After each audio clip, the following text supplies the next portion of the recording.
So we're doing this podcast series, myself and Michael McCusker, a friend of mine from Belfast, after Turnaround Project and the host of the Lived Experience podcast.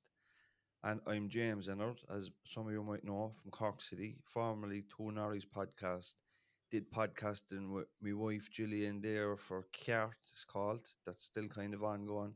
And tipping away at community worker at heart and working in the space around education and stuff like that. So myself and Michael are very passionate about penal reform, second chances after prison, um, and all things related. So for this podcast, we want to get to know Michael and get to understand his background and what motivated him to do what he's doing today. So Michael, you're from Belfast, but tell us about your childhood and what's it like in Belfast? Like a lot of people's knowledge of Belfast and the South comes from In the Name of the Father, Some Other Son, movies like that.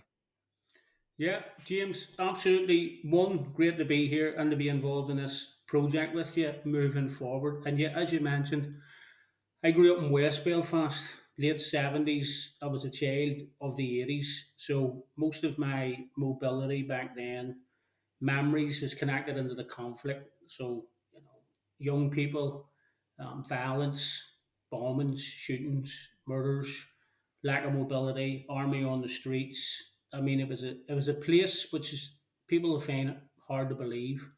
It was a place of high tension, but we thought that was normal. We thought that was an adventure that we had to hide, or there was people running through our houses away from the army. There was fires constantly lit. You were always on high alert if you heard a noise going off, so bullets or bombs. Belfast city centre at that time, you actually had to go through a checkpoint to actually get access to the city centre by the British Army. So you were frog marched through, searched, adults checked with scanners or patted, and then you had access to Belfast city centre. But growing up, I really got involved with football, James. I mean, that was my passion, and I got bloody good at it very quickly. I mean, it was over in Millwall, Leicester, and Southampton from age 11 to age 15. Mick McCarthy was the manager of Millwall when I was there, who I'd watched previously playing for Big Jackie's Army in the 1990 World Cup. And there he was sitting on the grass with me and a friend, talking about it when we were only 14. So, yeah, amazing memories. And then I went to Southampton, stayed at a military defence camp during the Gulf War. So the army was out singing at 5 a.m. doing their drills, driving tanks, and I remember this this one occasion, and we were in the mesh, we're in the army mesh, the canteen basically, and each day the corporals would stand up or the senior officers would stand up and they would pick four of the boys to come and clean the dishes after everyone had eaten their food. And this day, I was picked, and as I was marching up to basically do it, one of the coaches basically said, "Don't pick him." So the guy stood up with a full uniform on and a big booming voice and says, "McCusker, come back." So I walked back, and that was the worst thing that the coach could have done because then they isolated me for being from Ireland, and all the name calling started. And What year are we talking? This 92, This was 91. 19, yeah, this was 1990, James, at Southampton. So before the peace process had So started, the it's clocks had difficult. started to tick in. You'd hear from Irish people that went to England around the time of the conflict, and it wasn't easy. Like I suppose if we think of Muslims in Europe today, where if there's Islamic extremism happening by a small minority of people, but all Muslims fall in for it, it's kind of like that, isn't it? Yeah, I mean they back then they didn't really like the Irish, particularly anyone that with any type of potential or ability to go on and take their jersey or take their place in the team. So we were ostracised. I was fortunate enough that the three clubs that I was at, there was maybe four or five there from Ireland, and we had a good wee click. But the digs where we stayed at, which were managed by male female, I mean that's where all the young boys stayed at that time. We just kept ourselves doing our own thing, our own devices, and just training and playing. And fast track. as I started to come back from England and go back into the community life, that's when the dance scene and the rave culture started to grip communities, particularly urban communities where I lived. And I think I came back the last time and I completely lost 3 years of my life in that whole scene. So returned when I was 15, fell out of love with the sport, fell in love with tablets and the whole scene, and involved in crime, chaos, violence. This is going right up now to the start of the peace process, the discussions in '94. In '95, I was aged 18. I was in 23-hour lockup in the Crumlin Road basement, um, awaiting sentence, which was the walk, as they call it, the long walk in the tunnel under the road, which some people will be aware of, to go up into the Crumlin Road courthouse for sentencing. Longest walk I've ever done. I mean, tied to two big burly guards, aged 18, didn't have a lot of weight on me, scared, nervous, fearful about what would happen. I actually thought I was going home, and the judge basically put me back down in there for another 4 weeks until my sentence. And the sentence in itself, the this still irks me to this day. The solicitors told me to plead guilty because it was my first charges, aged 18, and I says, "Are you sure?" And they says, "Yes." So I pled guilty to three: possession with the intent and Class A, and they gave me 18 months. And I did 10 in Haybank Young Offenders Centre in Belfast, and this is probably a big part of my journey because when I got off the horse box, as we call it, and entered the YOC, I met a couple of orderlies, and one of them was wearing gym gear, and I said to him, "How come you're dressed like that, and everybody else is wearing these clothes?" And he says, "I work in the gym." And I said, "How do you get a job in the gym?" And he says, "Well, you have to move through the system to get a job in the gym." And as soon as he said that, I'd already said to myself, that's where I need to go. I need to go to the gym. So I set about, and I've actually written about this in a book which has just been published. I set about trying to attain the gym orderly job. And to do that, I had to get the orderly job. So I basically did everything on the landings, that would make me stand out slightly. And you know what it's like in prison. You get to that orderly place, you get out before people, you get down to go to the laundry, you get anything, Yeah. snacks, given that it's a real social thing and you have a wee bit of influence around the landing. And I did that for 3 months. And I remember this vividly because I had to read it in the book. I think it was landing in the cell Friday afternoon. Prison officer at the door says, "Come with me, young lad." And I walked down the corridor and still remember the footsteps, the jangling of the keys. And the senior officer was sitting in the bubble, as we called it, so you can see into all the landings. It's all glass and see down in. And he said to me, "The job of gym orderly's coming up. Are you interested?" You can imagine I was very interested, but I didn't want to get very excited for it. I says, "Yeah, I'm interested." He says, "Well, the decision doesn't rest with us; it rests with the PT staff. But we're going to put your name forward." And on Mm. Monday morning, we're all lining up for work as per normal, bricklayers, sparks, whatever. And one of the guys come over to me and says, "Michael, you're being moved today." And I says, "Where to?" And he says, "The gym." And that was me. That was it. That was my whole journey into getting some education, James, getting a bit of training, Yeah. working in the gym for that period of time. Yeah. What? Always with the vision of what are you going to do when you get out and how are you going to use this when you get out. And a lot of people who will listen to this and have listened to this previously, that job enabled me to create a bit of purpose and a bit of meaning around the prison, which is all around compliance and Mm. transience and robustness and safety and security. That actual thing allowed me to find a bit of meaning in work. So I was getting up and training and playing sport all day, and I was getting really fit. I was feeling really energized because of it, and that lasted right until I got out. So, will you pick it up where you're in Southampton? Yeah, so then I went to Southampton, James, and stayed at the Miller Day Defence Camp during the Gulf War in 1990. So the guys were out in the mornings, 5 a.m., on their drills, driving tanks, marching. Now, you can imagine what that felt like for someone growing up in West Belfast. There It was was probably an air of familiarity to it, more for you more than others. a real familiarity, and there was a couple of really interesting things that happened during those 2 weeks. I mean, I'll give you two examples. So each day we went to the mesh, which is the canteen basically, so where people would eat, and every day the lead officers would stand up and they would pick four boys from the under 15s at that stage to come and wash the dishes and prep. And back then, if you remember, young men had to clean the pros' boots and stuff. Yeah. It was old school. It was like an apprentice.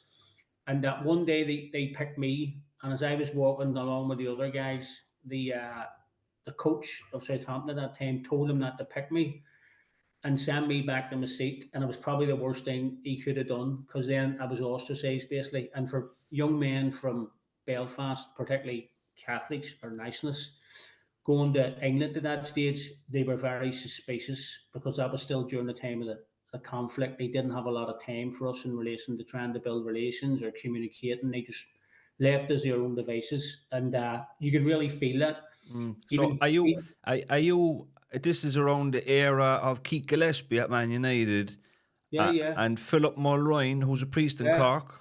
Well, yeah. So Philly, they were just a couple of years ahead of me. So on those teams when I was away, and you guys, particularly a couple of names I want to mention. So Mark, I roomed with Mark Kennedy. Yeah, He was in the same team as me. It was Republic Mark. of Ireland international. Oh yeah, won the left peg, Mm. and Ben Thatcher, who you probably remember from the Premier League, put Pedro Mendes into the stand. That's right. So, Yeah, so Ben was in my team, and then at Leicester, Julian Joachim, yeah, young yeah. came in at a Good speed player. game, and yeah. So we all those different clubs I would have played were the guys went on and made it. My journey ended when the rave scene sort of came into urban communities. I came back home um, when I was 15, so I'm going to 92, 93. So that was really the height of dance culture and house music. Yeah. And I lost myself for 3 years, James, to be honest. I came back home, didn't kick a ball again. Back into my old gang at that stage, and we were involved back then in sort of the violence. So the burning of the buses, making all that type of stuff going on around the conflict. Creating anything we create, still a bit of adventure involved in it, but it got quite dark. And then those 3 years, I mean, they were a bit of a blur, to be honest. With ecstasy and acid and that whole rave scene. I mean, I can remember going out on a Thursday and not coming home to a Monday.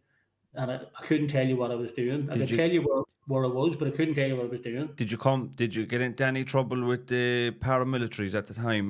Because I interviewed a couple of other men from up your way, one from either side of the peace wall, and they both got into serious trouble for antisocial behaviour. They were involved in their punishment, beatings, and stuff like that. Did that ever kind of come your way, or was there ever a threat of it? No, there was I actually the prison sentence and the young offenders probably saved me. Yeah. I think not that I got out at the right time, but I think Hyde Bank and that whole journey through it, that took me at the right time. And then there was a knock at the door, sort of the dad and the mum and stuff, and where'd you get the money for this? Where'd that come from? And it was my dad had sort of retired at that stage, and had a lump sum from his employer, so that's where a lot of it was coming from. So did that, and this is peace process times 94, 95, Yeah. and I can remember sitting. I remember sitting in the association room in Haybank, and President Clinton was over at the time. Mm.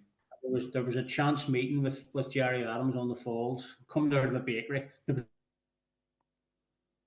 like 5,000 outside.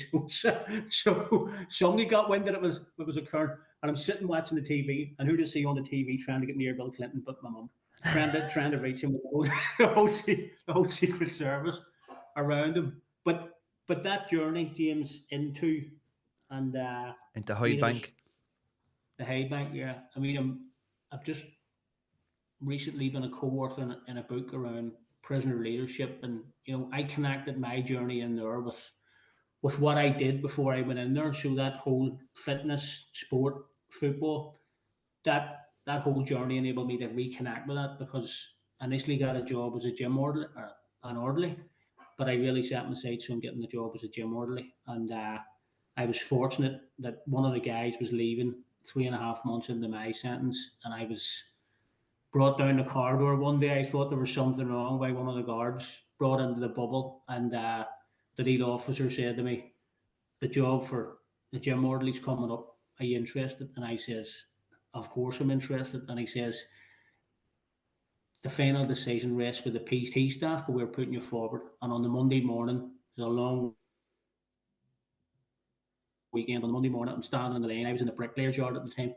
One of them came across and said, "You're being moved today." And I said, "Where to?" And he said, "The gym." And that was the start of my journey into what do I do upon release? What does the qualifications in here mean? Mm. And I mean, you think about it yourself. I mean, I think the gym is probably one of the best jobs you can have in the prison Yeah. because the social aspect of it alone, you get to meet everybody who's coming down from all the landings. You're really in the thick of everything in terms of information and communication, but your confidence and your self esteem and how you hold yourself goes through the roof because Mm. you're training constantly, you're playing sport constantly. So you actually feel good, you look good because you've no real access to devices or you don't really want access to devices because you feel so energized. Yeah. And it just helped me so much having that opportunity for those 6 months. Does do not does the politics in the community manifest itself in the youth detention? Because I spoke to Darren and I spoke to the two lads, and they were saying that when they go to prison as adults, that you'd have the paramilitaries would be segregated, but then the ODCs, ordinary decent criminals, that they would be mixed regardless of where they came from. Was it like that inside the youth detention as well? Yeah, yeah. Well, I mean, we knew who was connected on both sides of the paramilitaries, but we mixed openly. Back then they didn't have a wing or a landing because we knew who was in for what, and those guys. I mean, there was a couple of violent incidents in different parts of the prison, but then it was settled about a week later. There was no, it's like that can't continue because the prison system's too small to keep them apart. It's very difficult to keep them apart because they're going to be somewhere either through work, Yeah. through education, through church or chat. They're going to be somewhere they can connect again. So we were always aware of who was running it on both sides. The two top guys. But back then we were, 18. The oldest person in there was 21. So you had that whole band was sort of 18, 19, 20, 21. Yeah, so it it was visible, but it wasn't to the fore. It wasn't every day that you need to do this because they're doing that, and the landings were done the same. I mean, they were all mixed between Catholic and Protestant. It was one wing all Catholics, other landing all Protestant. No, so it wasn't. We didn't see it as much as an adult prison would have seen it, where they separate out and they've got their own wings. And the young offenders it wasn't like that. Yeah, and so do you know by the time you got out of the young offenders, you have to be working in the gym. You're getting skills and you're learning. You're keeping fit and well, healthy body, healthy mind. When you're getting out, then have you got a plan? Like, Yeah, do you feel confident that you're kind of going to turn it around? yeah. I actually, I'm working right back. So there was no internet back then, or if there was, I wasn't aware of it, but I don't think there was. So if you were looking for opportunities, you went to the newspaper, Mm. and you went to the back of the newspaper and you looked at the sort of adverts. So I was aware that around me, with the colleges of FE. So I was 19 at that stage. So I said I'm going to need to go back because of the football I left school with absolutely nothing, Mm. no GCSEs. So I was when you were a footballer back then, James, you were considered the next great white hope. So everything around you, family, networks, was all keep playing the sport, keep training. Doesn't matter about Yeah. homework. There's teachers in school. Don't worry about homework. We get that. Don't worry about it. Yeah, but so many Irish young fellas, Michael, they left to go over to England with the dream at 16 years of age, and then for whatever reason it might not work out, and then they find themselves back in Ireland, 1920, nothing to show for it, their whole life ahead of them, but it sets them back an awful lot because the education has been abandoned. It sets them back hugely, James. I mean, I give you a very start stat. So when I came back, and I came back over 30 years, the volume of young men from the north returning from England after they'd been on trial or they'd been at different clubs was 88%. 88% of those that went over came back, Yeah. void in their lives, no education, hit the drink, hit the drugs, whatever. Actually chose to come back, so it wasn't the club. It was my decision. And do you know what it is today? 84% I know. in the north. But you So know, it's dropped by 4%. yeah, do you know if you hear people criticising a Premier League player, right? Yeah, I'm going to give an example now of an obscure Premier League player like Fulham, right? Doing really well. They have a good team. Their captain is Tom Kearney. He's not the most recognisable guy. He's a solid pro. But you have yeah, to think of the filtering process he has gone through to get to be a Premier League captain of a yeah, solid team that are very competitive. He's the man, he's the captain. And you would hear about people on Twitter then slagging him or because he doesn't do a step over or because he doesn't have the flair or whatever. But like he is an elite footballer and he's gone through so much filtering and he's been at the top the whole way through. And you have a kind of a glimpse of how competitive it is to make it and to get to that level and to stay at that level. It's really like such a tiny, tiny percentage of those that try out actually go and make it. yeah. As you said, Jim. It's a minuscule percent because even when you're on trial, you're up against all these guys, and back then you could have guys from all different parts of the UK and Ireland. Whereas now a lot of the senior clubs are saying if you don't live within 10 miles of the club, you're not coming for a trial. Back then, you were coming from Belfast, you were coming from Derry, you were coming from Cork, you know, Limerick. It didn't really Manchester, going to London. It didn't matter. It was just a big group of boys brought together, and then they sift them through the week, and then at the end of the 2 or 3 week period, they then say we're going to invite you back in this date, and then the other boys are just giving a dear John to say you haven't made it, kid. That's it. And then away they go. Now, when you hear that when you're 12, 13, 14, that's a hammer blow. Mm. Psychologically, it's a hammer blow. And then you see these guys, who haven't made it. So some of them still standing in street corners, creating a battle of cider, who were brilliant players 30, 40 years ago. That knockback, some of them didn't recover from it. And their life goes into oblivion. And then they talk about, I played with him. If I could have made it, there's too many people still like that standing around corners. So yeah, Yeah. that guy you mentioned there, it takes a hell of a lot for any young man, particularly from Ireland, because back then our life and social skills weren't great. I mean, they were great in a community around spirit, but if you took us out of that community, it was like alien. Yeah. So when you drop us into a different environment, a different culture, different boys that don't speak the same, and we're trying to, you know, enforce yourselves on not only the trials but conversations. Very difficult when you're being called a dirty Paddy and a dirty Mick and all that. You know what goes on. Yeah. Very difficult. So anybody goes through that and hits the heights, you've got to have a lot of respect for them. Absolutely. So you're out of prison. You're in the newspaper. You're looking for opportunities. Yeah. So the one that really jumped off the page of me was sports therapy at the College of FE. Right. So adult learners can have an opportunity to get into College of FE. Right. So I applied, I get in, and it was around fitness and physiology and anatomy. So all subjects that were of really interested with building something I did within the justice system. But about a year in, the girl then the lecturer says, "Are you interested in doing a degree?" And I says, "Love to do a degree in physiotherapy." She says, "Well, what you've did in here is not going to get you access to Ulster University." So what will get me access? Said you're going to have to do a foundation degree, as it was called. This made as well been in fucking Latin. It was absolute torture for 2 years. ICT, science, and maths. That was the subjects, Yeah. and I was absolutely burnt out because the sheer volume of extra tutoring I had to do with the guys in each class just to get up to speed because I had no GCSE, so it's sort of like having to do a GCSE to get access to the next bit of the course. Hardest 2 years to date at that stage in my life, and then I applied in for a course at Ulster University, and I got accepted. But on the form, and everyone who listens to this podcast now in our network and everybody we knew, on the form, as in all on forms, there's a question which says, "Do you have any criminal convictions, spent or unspent?" So I'm 21 at this stage. nervous, full of dread.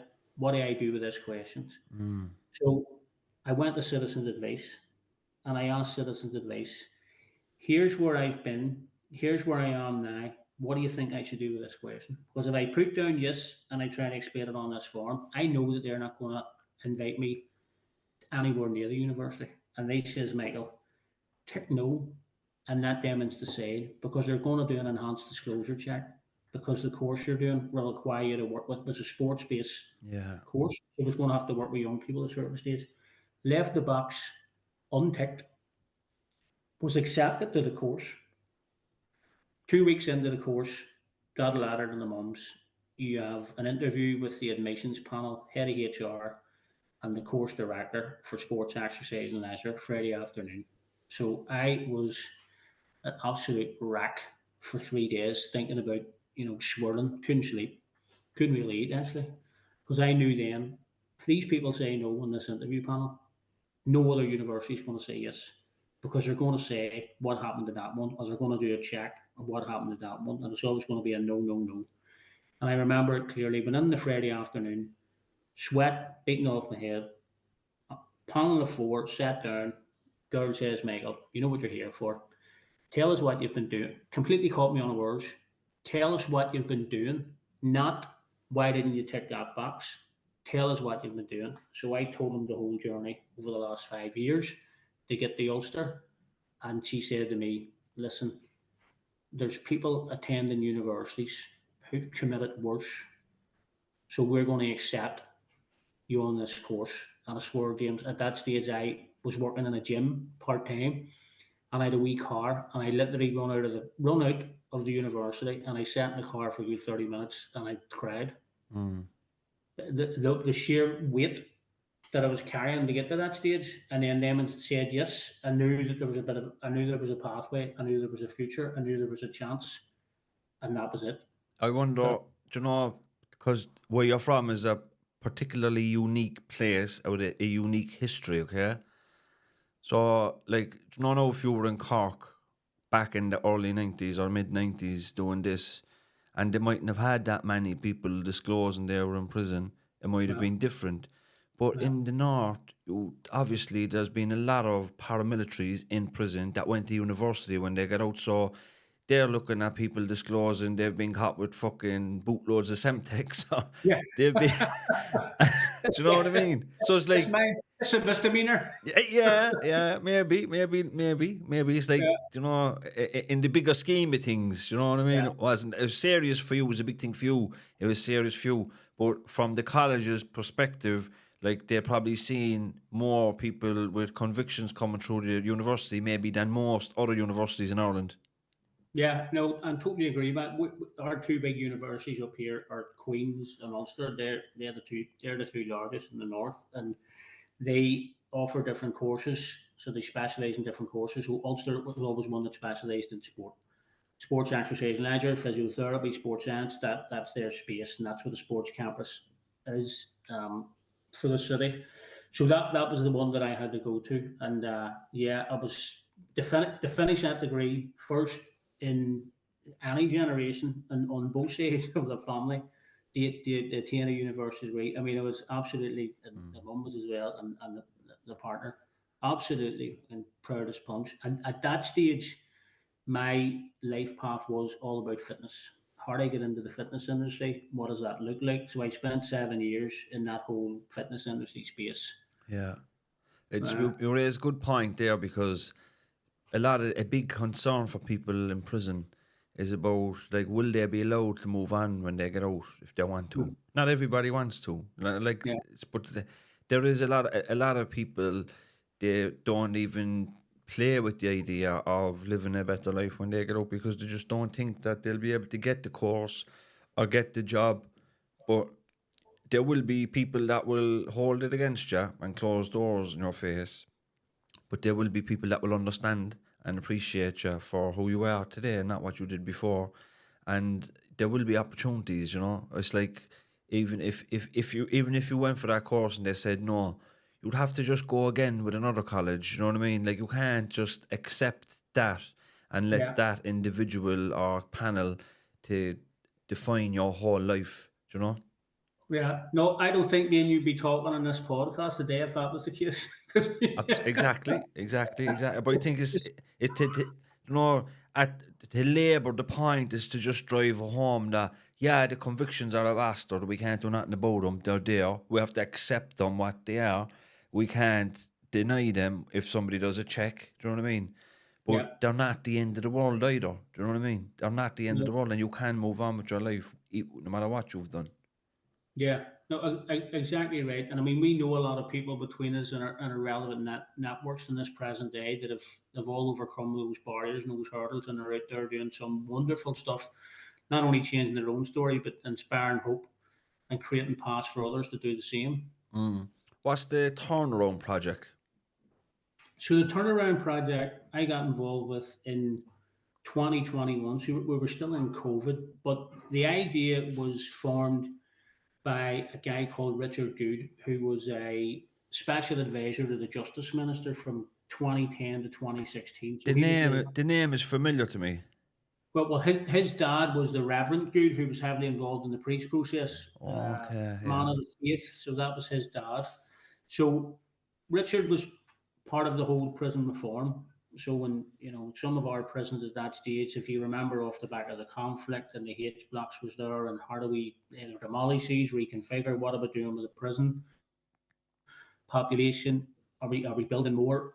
I mean, some of them are old Victorian, but one of them in particular, McGabry, it was given an Ofsted report in 2014, a prison inspection report, should I say, uh, as one of the worst prisons in Europe in 2014.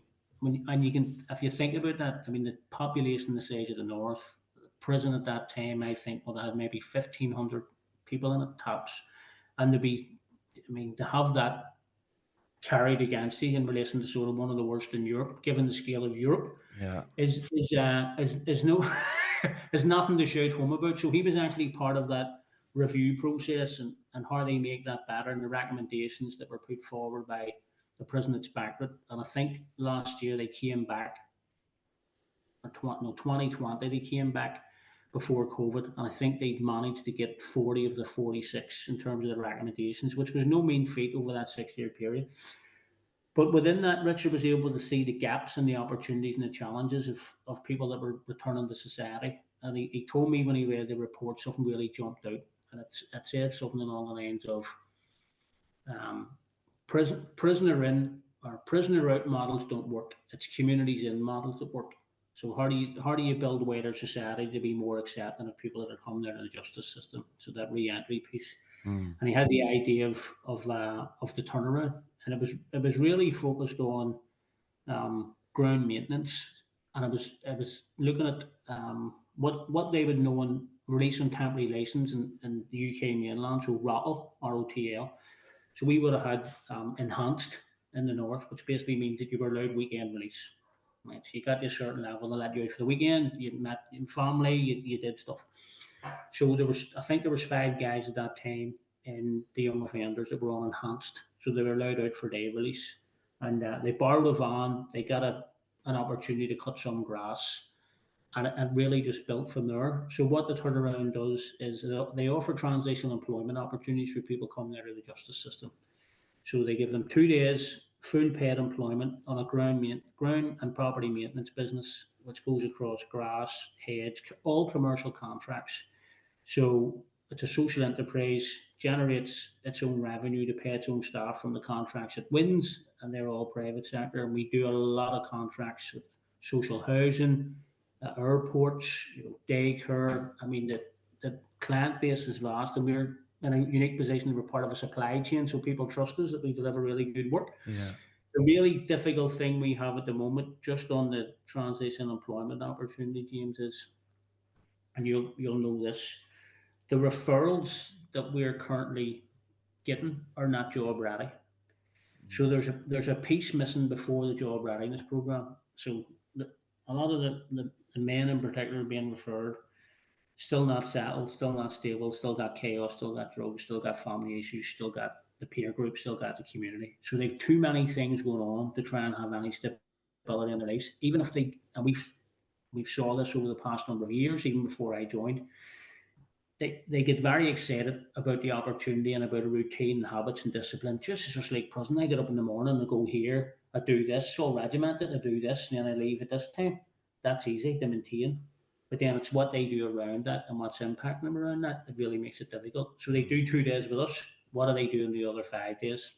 mm, That's where the challenge comes in. And we've seen guys coming in for 6 weeks, falling off 3 months, falling off 6 months, falling off 9 months, falling off, coming for an interview, leaving the next day, you never see them again. Set up for an interview, not showing up, and then contact us 3 months later. And I mean, I'll give you an example of what happened quite recently. This is funny. So last week, there was a guy who literally jumped over the fence and was in the back of the building when I went out and says, "What are you doing in here?" And he says, "I'm looking for my phone. It fell here last night." And there was two guys standing outside the gate with brown bags who'd just been released, literally just been released. And I says, "Guys, this is going to get you in real trouble if we contact the police.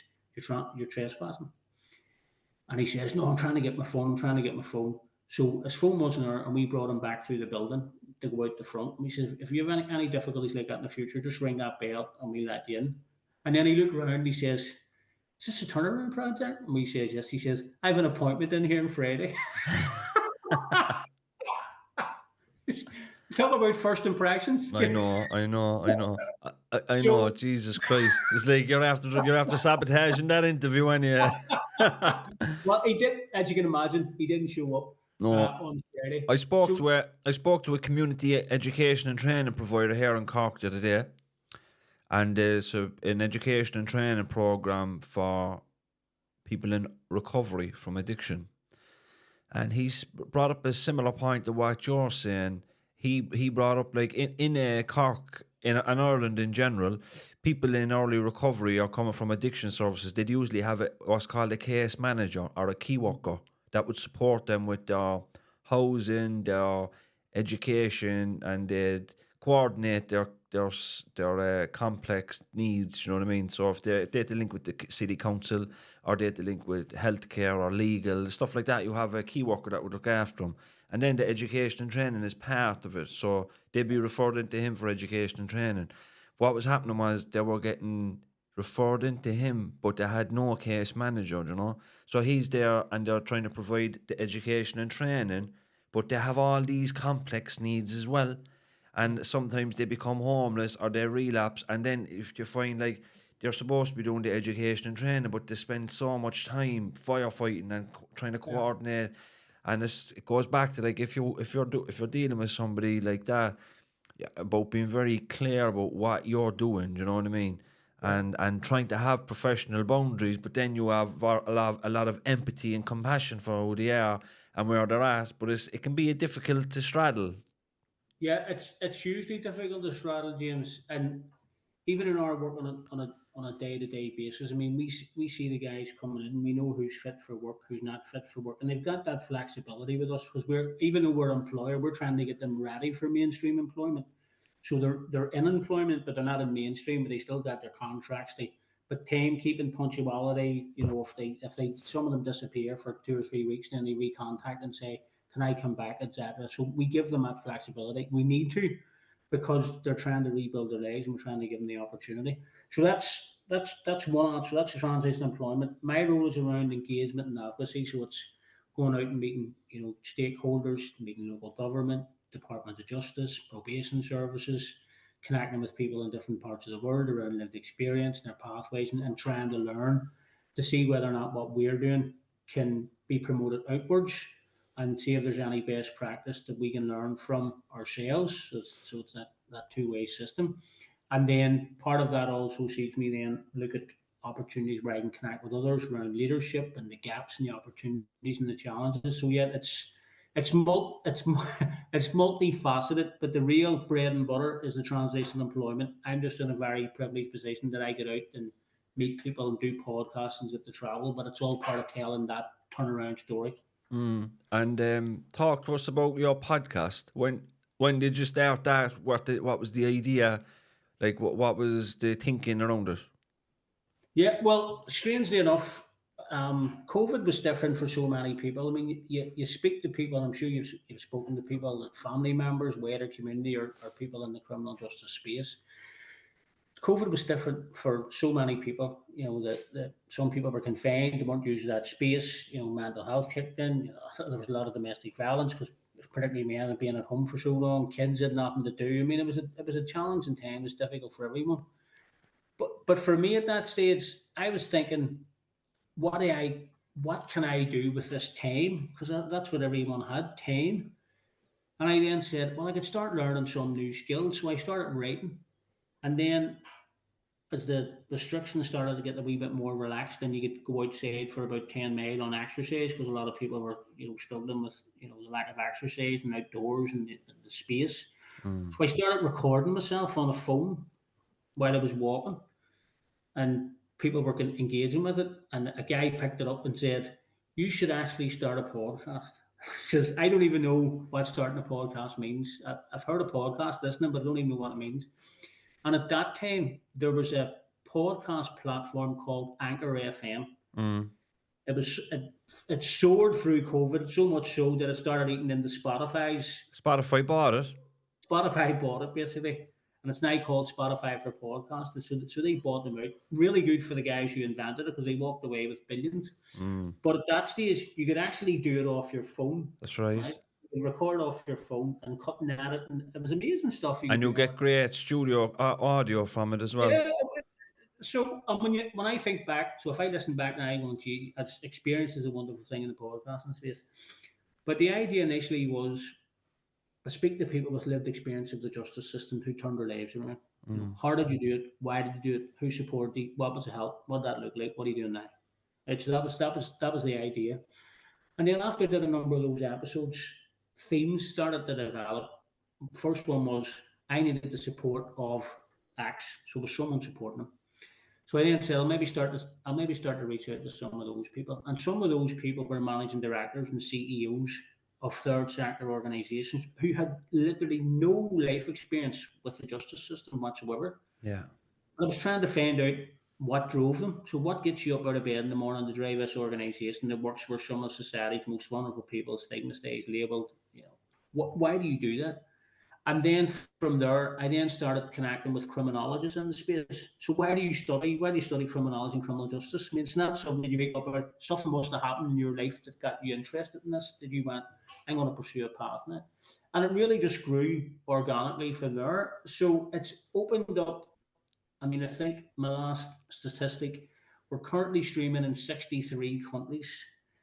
27 of them are really good in relation to listener bases. I have been able to connect with people from New Zealand, Australia, Canada, US Virgin Islands, America.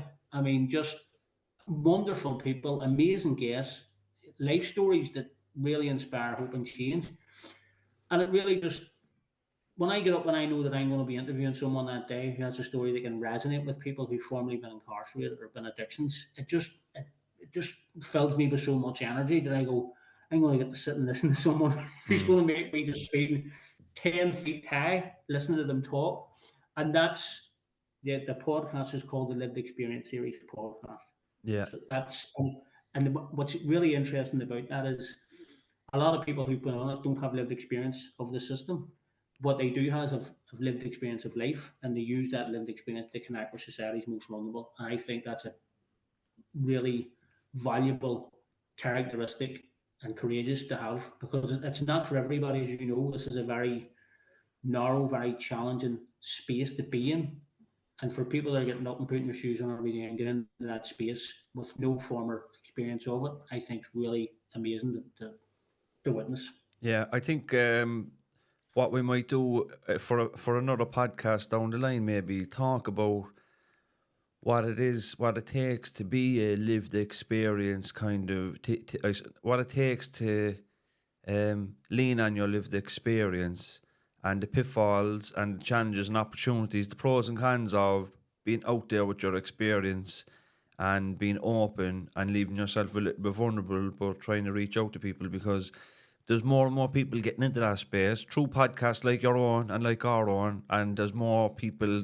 on social media But I think some people don't, maybe they don't see the years of work that you did in the background, and myself and Timmy did in the background before, So when you put yourself out in the media like that, it's not all positive, and it can bring challenges, and that you're able to stand your ground when they come. Do you know what I mean?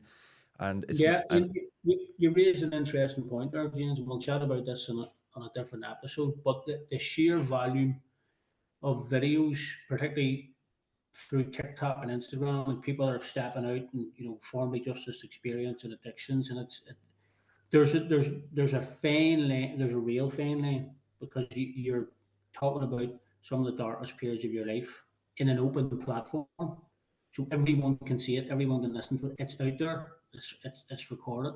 Versus how do you do that in a way that you don't re-traumatize yourself and trigger yourself and or those you love and around your family? It's a very fine balancing act to do, and I think that's a really interesting podcast that we can sit down and unravel that because there's a hell of a lot going on at this space at the moment.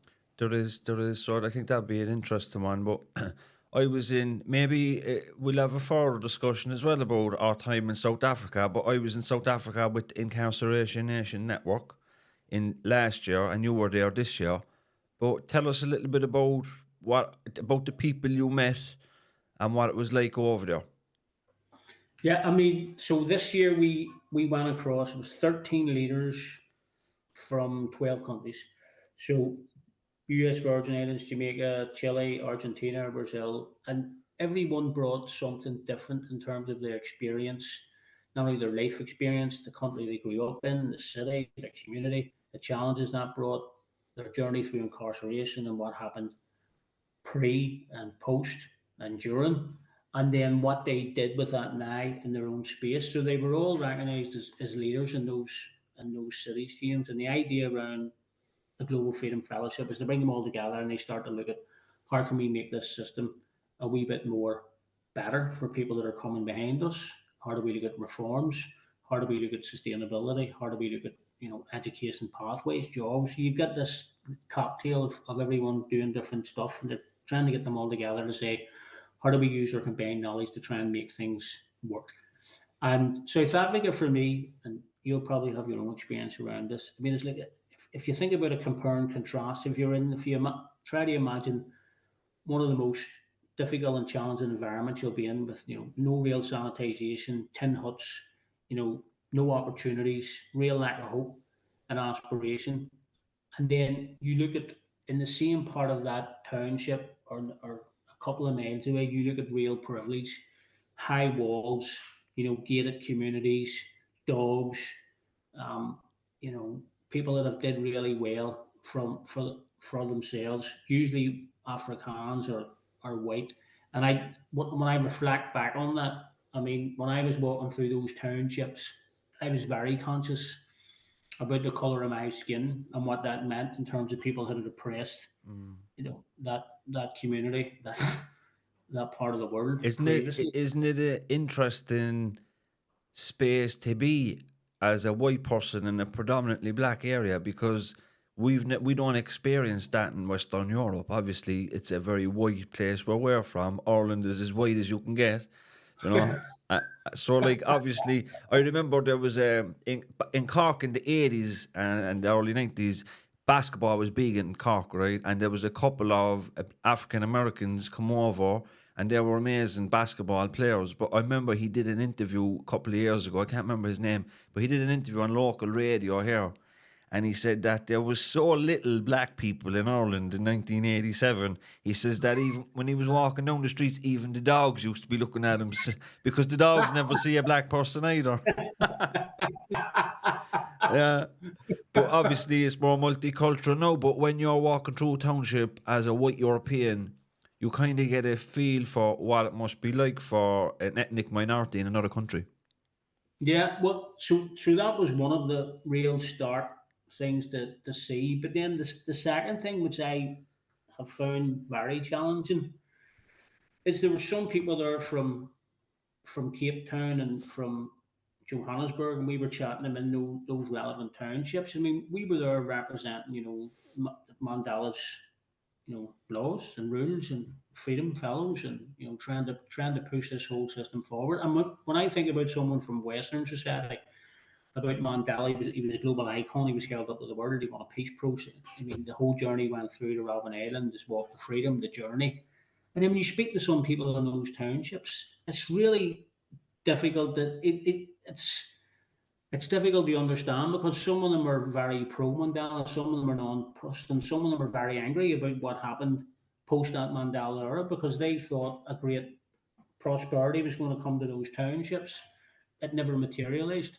So they don't really see themselves in a more progressed position than they did when he came out in '95 and he became president. And it's 2025, it's 30 years ago. Mm. And a lot of those townships, which we would have saw on television, worldwide TV, where people were getting beaten off the streets and attacked, they're still the same. Yeah. There's but there's been no real difference when you look at them, and I found that very hard to digest as I was walking around because when I drove in at the start, I thought, wow, look at this. There was enterprise, there was community, there was paint. I went, oh wow, this is amazing. And you literally turned left, and you thought that you went through a time portal into a different part of the world, and you were still in the township, only you were on a different street. So yeah, Yeah, I think amazing experience. For Mandela, I think that he'd such a tough life, okay, and like hard prison time as well. Like they weren't in like a landing like me and you. Like they were, it was hard labor. The conditions were horrific.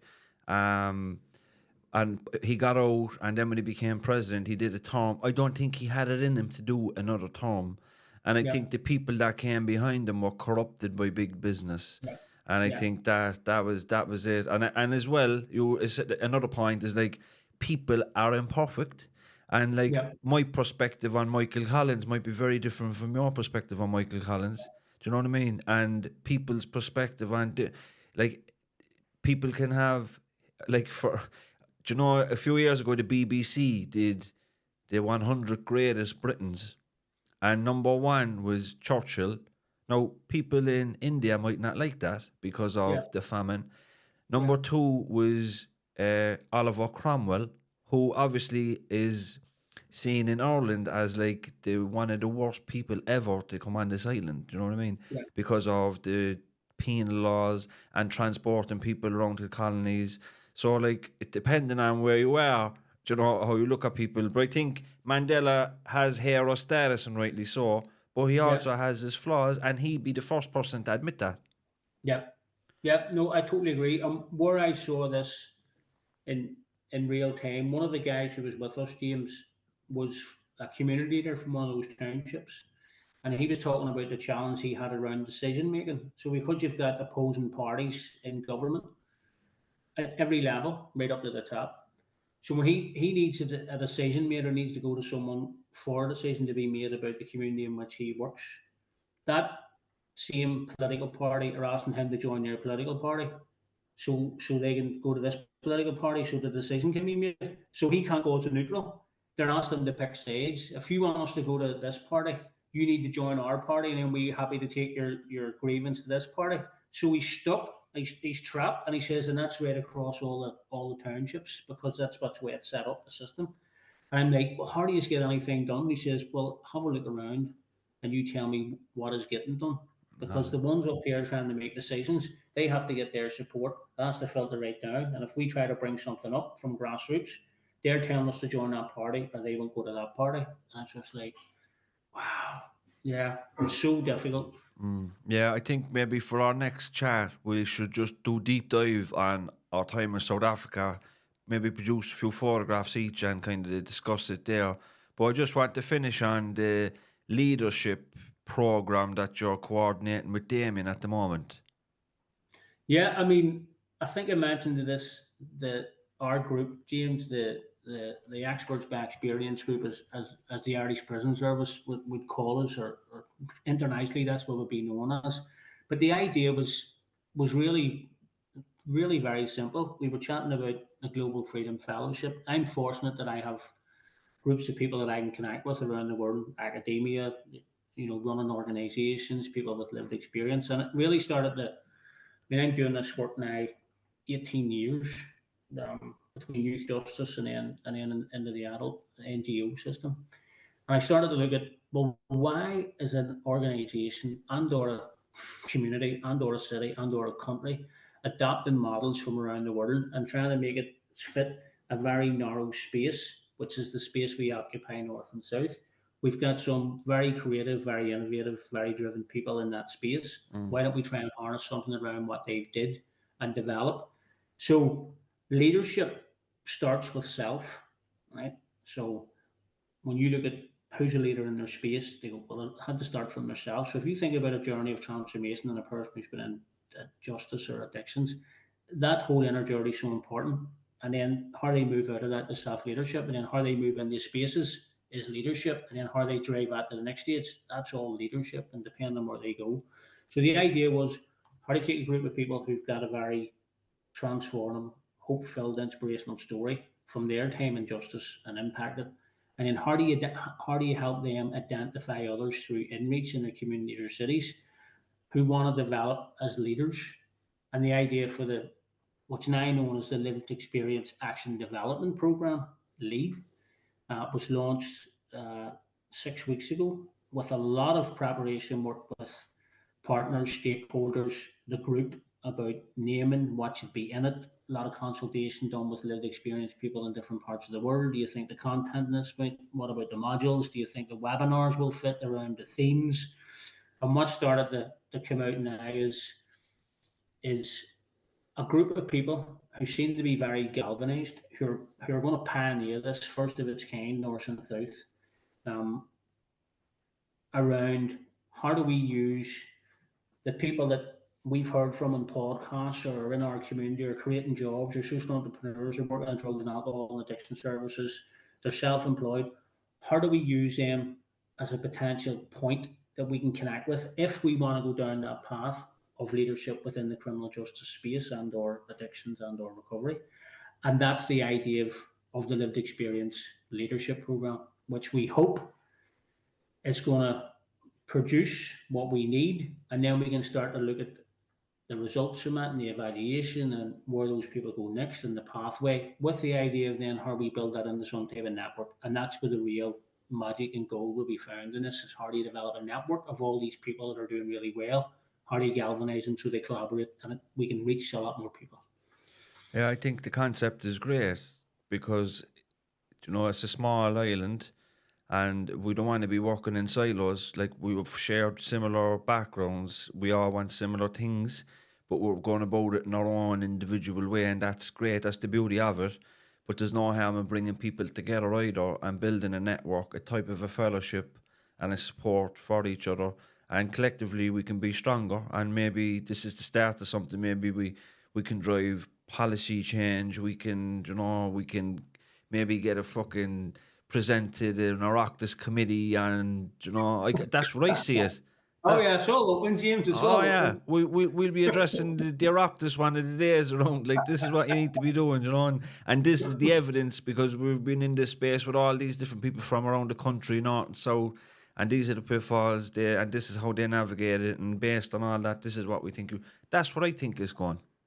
Yeah, and it would be great to hear some of those voices, James, particularly around, because I know at present there's two or three of them. They're getting really invited, into really senior meetings, policy discussions, implementation groups, around strategy, and which I think would be fantastic for people to listen to who are currently in sale, incarcerated, looking at opportunity, looking at hope, looking to connect. I think it would be a fantastic conversation with those to have. Yeah, yeah. Michael, thanks for your time. Thank you, James. I look forward to seeing you soon. Bye bye.